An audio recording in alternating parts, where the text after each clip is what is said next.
Merci de nous recevoir ici dans ta ville à Blois pour cet événement tournoi de futsal en hommage à ton papa Moussa Traoré alias Gigla qui a été grand footballeur international du Mali. Parlez-nous un peu de lui et ensuite on va parler du tournoi de futsal que vous organisez depuis 5 ans pour lui rendre hommage. Alors, parler de Moussa Traoré, c'est un peu compliqué parce que moi je ne l'ai pas connu en tant que sportif vu que c'était mon père. Mais de ce que j'ai pu en entendre, c'était quelqu'un qui était un grand sportif avec une notion de fair play. Et donc voilà, il a fait la gloire du Mali, les belles heures du Mali. Il a commencé sa carrière à Troyes, ensuite il a joué à Besançon et il a fini à Blois dans cette ville en deuxième division. Donc il a continué à faire entraîneur ensuite pour les jeunes de la ville qui ont décidé de lui rendre cet hommage en appelant ce gymnase Moussa Traoré. Vous aujourd'hui, je vois à travers toutes les communications que vous faites chaque année, vous vous battez énormément pour lui rendre hommage. Est-ce que vous avez rencontré des difficultés au tout début quand vous avez voulu lancer ce projet, de lui rendre hommage chaque début d'été? Alors, les difficultés, c'est surtout l'organisation, parce que c'est quelque chose qui est quand même assez lourd. Un tournoi de foot, c'est pas évident, gérer les équipes, gérer l'organisation en général. Donc sinon, à part ça, les gens sont assez volontaires et il y a toujours du monde qui est là en train de volontaire pour venir aider.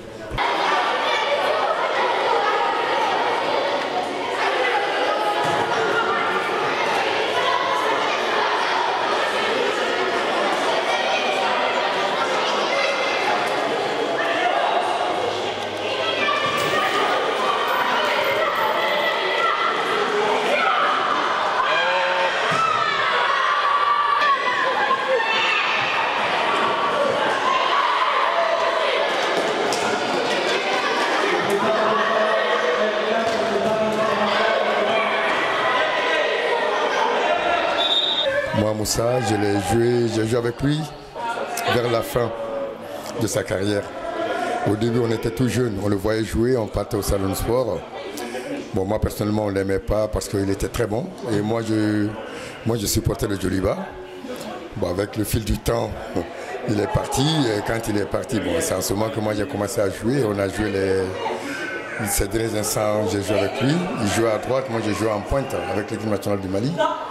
Il a fait de très grands matchs. C'est une personne ouverte, une personne qui aide, une personne qui a habité en France. Donc chez lui, on l'appelait au Mali.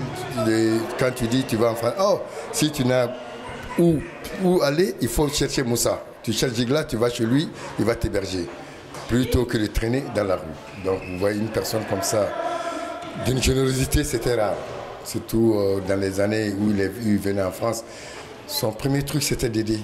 Il était là avec leurs promotionnaires, chaque Fanamadi Diallo, les Fanamadi Keita, les Yatassay, les Oumarba, les Naguet, ainsi de suite. Ils étaient un nombre rétréci ici, que nous, en venant, on passait à eux. Moi, je suis venu, j'ai eu vraiment la chance de tomber sur des personnes aussi qui m'ont vraiment aidé. Parce qu'ici en France, quand on vient, il faut avoir un soutien.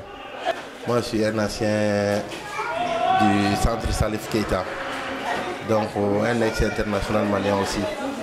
Bon, Gigla, précisément, moi, je ne l'ai pas connu personnellement, mais je l'ai vu jouer quelques rares fois, mais moi, j'étais encore très jeune.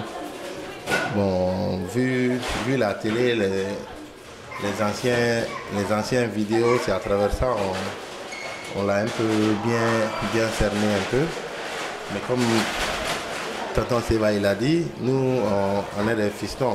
Nous on peut être que les fils de Moussa Traoré. Donc, de ce fait, nous, on représente aussi l'association des anciens footballeurs maliens en France.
Qu'est-ce que ça représente pour vous de rendre hommage à votre époux à travers cet événement que vous organisez avec vos enfants aujourd'hui ici à Blois?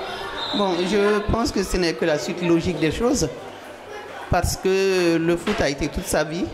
Alors c'est qu'avec ce foot qu'on peut lui rendre hommage. Voilà. Le fait que des Maliens et non-Maliens sont venus de Paris et un peu partout à Blois aujourd'hui, est-ce que c'est quelque chose auquel vous vous attendez quand vous avez eu l'idée de lui rendre hommage chaque année? Oui, ce déplacement nous va droit au cœur d'un et deuxièmement, ça nous rassure. Ça nous prouve qu'il était avec les gens. Voilà. Et ça nous permet de continuer. Et quelle est l'image, pour finir, quelle est l'image que vous espérez que les gens retiennent de votre époux? Mais c'est l'image qu'il s'est forgée lui-même. Hein. Franchement, je ne peux pas dire plus parce que les gens le connaissent dans le milieu du foot. Bon, moi je suis sa femme, c'est vrai, mais le milieu du foot, c'était sa deuxième famille. Et c'est l'image qui s'est forgée dans ce milieu-là. Voilà.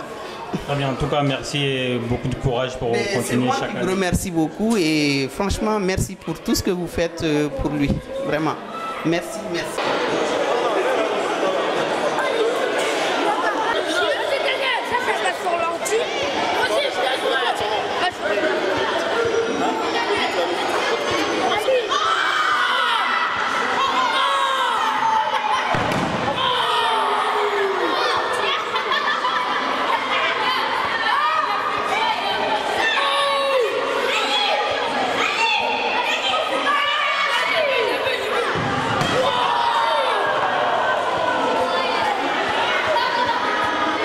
Qu'est-ce que ça représente pour vous de voir autant de monde, des Maliens, des non-Maliens, des enfants, des adultes rendre hommage à quelqu'un qui est parti depuis plusieurs années?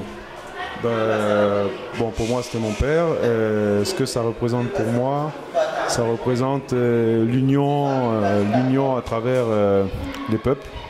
Le football, ça réunit différentes personnes de toute nature, de tout horizon.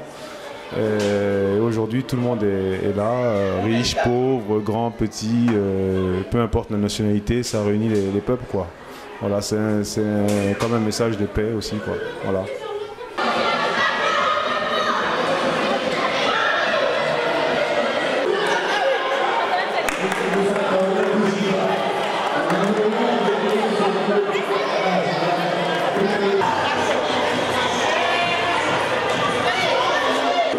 Là où il est, de voir des enfants jouer au foot. Donc c'est aussi à travers la reconnaissance envers Moussa Traoré, c'est aussi la reconnaissance envers des femmes et des hommes venus d'autres pays et qui ont contribué au vivre ensemble, Donc moi c'est ce qui m'intéresse et donc je remercie Myriam et puis je salue particulièrement Madame Traoré d'être là et tous ses amis qui nous font l'honneur de venir chaque année. Donc vous serez les bienvenus tous les ans. Merci à vous. Merci. Vous, en tant que maire de Blois, qu'est-ce que ça représente pour vous de participer, de prêter votre image à ce genre d'événement? La reconnaissance de la ville de Blois fut de donner le nom de Moussa Traoré à ce gymnase, qui est un gymnase qui vit quotidiennement avec les scolaires du collège qui est juste à côté, mais aussi avec beaucoup d'activités sportives tout au long de l'année, dans un quartier en pleine évolution, dans un quartier qui a une chance, c'est sa mixité d'origine sociale, d'origine de différents pays.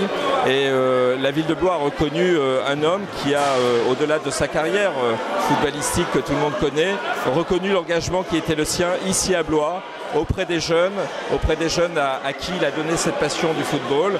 Et à travers le football, comme à travers tout sport, c'est aussi le vivre ensemble, c'est l'apprentissage de règles, de savoir-être. Et c'est ce que je veux reconnaître aujourd'hui à travers ce moment organisé par sa famille à qui je rends hommage également. Et Moussa Traoré fait partie de l'histoire de beaucoup de Blésois de ma génération. Mais il faut, je crois, pour les plus jeunes aujourd'hui, continuer à faire passer le message de ce qu'il était, de ce qu'il souhaitait faire passer comme message de tolérance, de solidarité à travers son engagement sportif.